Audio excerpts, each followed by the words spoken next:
A shooting style says a lot about you as a street photographer and your street photography. A shooting style is a kind of a signature of a street photographer, but that also depends on other elements like choice of focal length, shooting film or digital, black and white versus color, and also how the street photographer sees the world around them. Maybe that's why two photographers can produce the same photograph, even using the same gear and settings.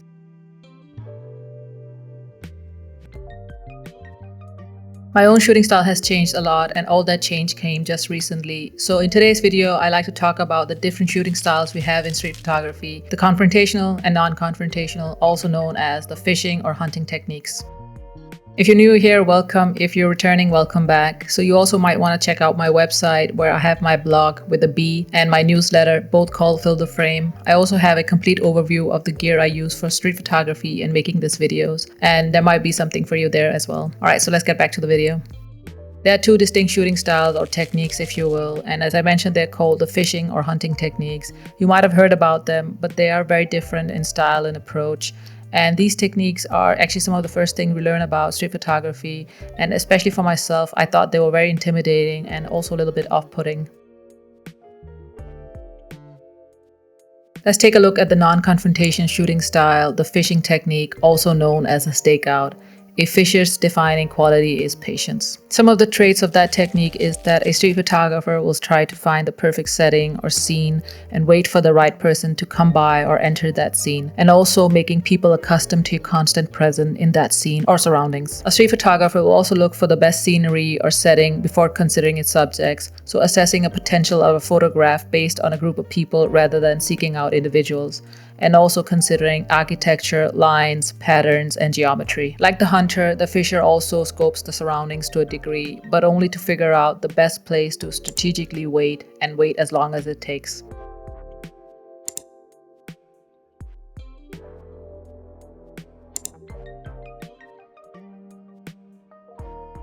Let's take a look at the confrontational shooting style and technique. So a hunter photographer is first and foremost on the move and on the lookout of anything interesting and ready with the camera to be deployed near instantly. Some of the traits of this techniques are that it's more of an opportunistic approach where you have to hunt your subjects a bit more in order to get that candid photograph.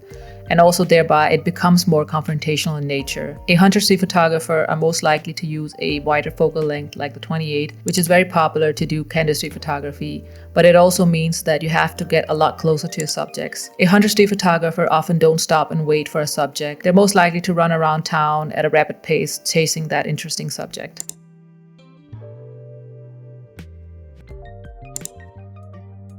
Let me tell you how I went from a fisher to a hunter street photographer. Most of the 8 years I've been doing street photography, I've been using the fishing technique because I like to use the longer focal lengths like the 55mm and the 85mm.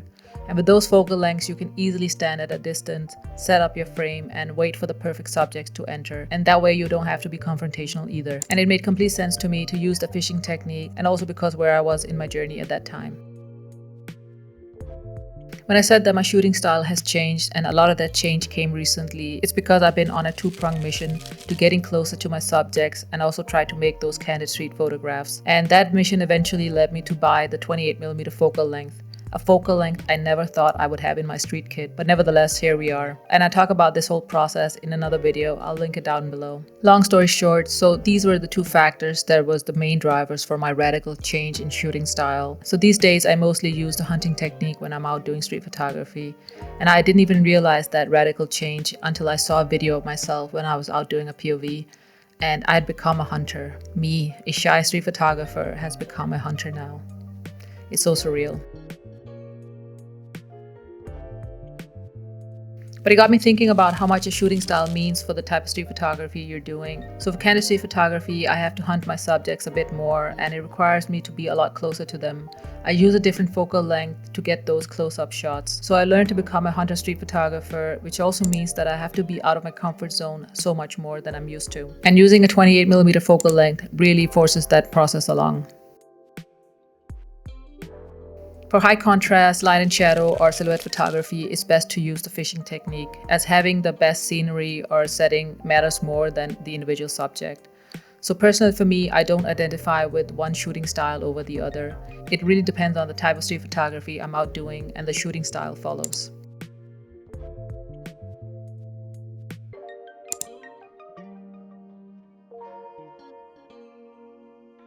I also want to talk about a topic that is natural when talking about shooting styles in street photography. So a couple of weeks ago, I released two videos. So the first one was a POV using my 28mm focal length, and the other video was me talking about why I love candid street photography.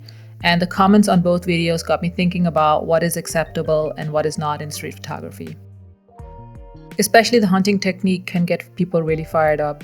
So when do we start to cross the line of what is morally acceptable and decent to do when doing street photography?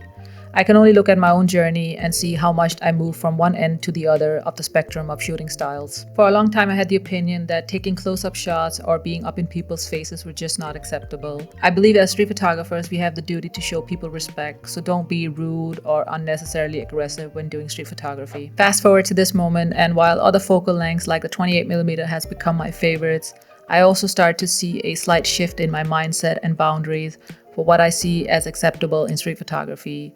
And this is quite interesting because this shift came suddenly, going from one end to the other. I'm not a fan of hunting for the sake of hunting or having an overly aggressive style or approach to street photography. In my opinion, this will always come down to the individual street photographer, their moral compass and conscience, and also which shooting style they find acceptable when doing street photography. And you also have to keep in mind that hunting techniques will eventually lead to confrontations, and you have to learn to deal with those confrontations when they arrive. As street photographers, we can benefit from practicing both shooting styles, or maybe you can just come up with your own special style. In the end, it just comes down to personal preference, what you're comfortable with, and find acceptable. As of now, the privacy laws in European countries are not that strict, which means we can go out and take photos of people out in public spaces. So be mindful when you're picking a shooting style. Alright, I'll see you in the next one.